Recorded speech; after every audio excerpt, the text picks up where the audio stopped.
Welcome to Korea through the DPLA, an exercise in METS AP for INFX 531 at the University of Washington Information School.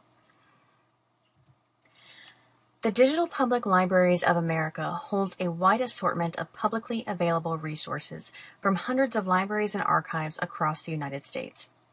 I source my collection from the DPLA's available resources on the subject of Korea, many of which appear to be about Korea through a Western lens. The overall collection includes 4 basic resource types: text, images, moving images, and sound recordings. This collection would appeal to a wide range of users: amateur and professional historians, students, and academics, to name a few. I also chose this collection for personal reasons. First, my granddaddy was stationed in Korea during the Korean War, and many of the resources I chose would have been applicable to his time and experience there. Second, I had the good fortune to spend a month in Korea over the summer for study abroad, and I have been obsessed and fascinated with nearly all things Korean since my return. Except K-pop. I still don't understand K-pop. For the purposes of this METS application profile project, I chose resources from 3 of the 4 categories: text, images, and moving images. I opted to exclude sound recordings from this collection because most of the sound resources were less about Korea and someone's experience there than a brief mention of the subject's service in Korea. I also tried to select items that looked interesting and gave an idea of the scope of resources available.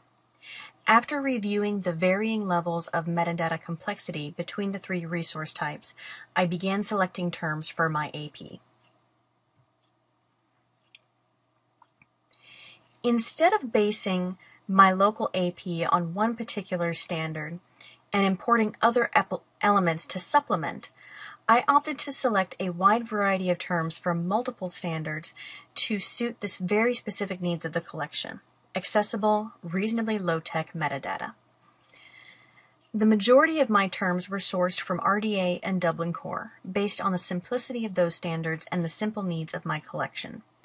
Most of my records do not contain terribly complex metadata, and in most cases, using a more robust term with several attributes and sub-elements would have been overkill. For those concepts not covered by RDA and DC, I selected a few from mods and several from PB Core to accommodate the item-specific administrative metadata associated with audiovisual resources. I used the official schemas as much as possible, though I did create a base RDA schema since that standard is still a work in progress, and a standard schema is not readily available. I really started mapping it out by hand, thumbing through printed records and combing the summary charts for the elements I needed. Did anybody else start this way?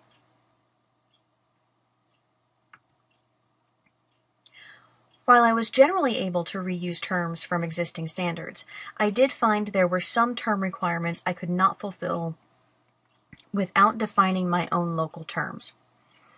All of these terms were defined as sub-elements of standard terms in the best and most suitable possible way.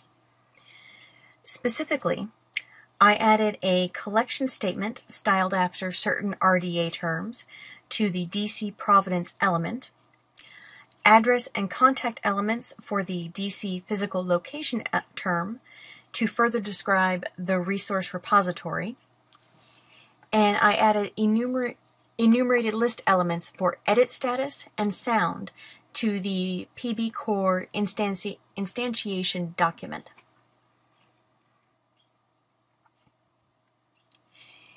In designing my local AP, I chose to group elements into types based on the METS section to which the set would be applied, and the type of resource going into that section.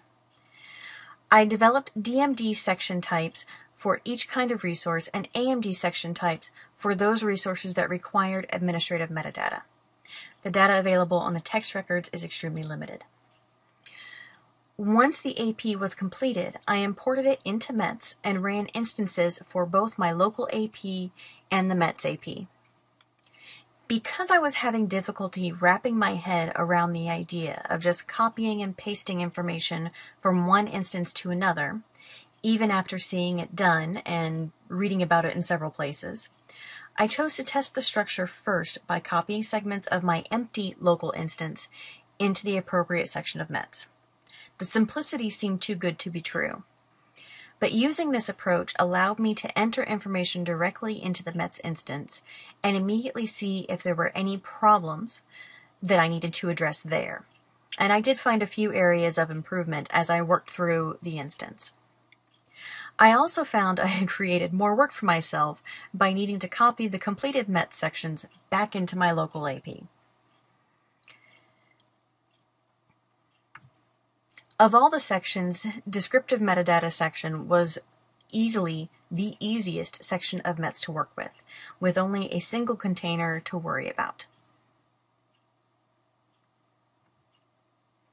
The administrative metadata section was slightly more complicated, particularly considering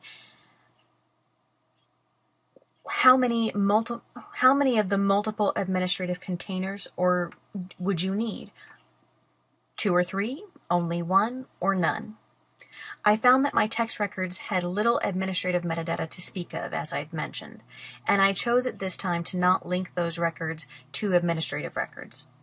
I used rights metadata most frequently and included the analog specifications from PB Core under the source metadata container. Linking the descriptive and administrative metadata proved to be the most challenging aspect of the assignment. Most of the examples I looked at were rather complex, linking the different metadata sections not only to each other, but also to outside files throughout the whole record and implementing the file group section. That was beyond my needs for this particular AP, so I used self-closing divs to declare the appropriate relationships. Overall, this final project has helped me see the bigger picture of metadata standards and describing resources with metadata. I hadn't considered the idea of a standard just for packaging, and stitching all the parts together made me feel a little like Dr. Frankenstein. But the most important thing at the end of all of this is that little green box. Thank you for watching, and I look forward to your comments.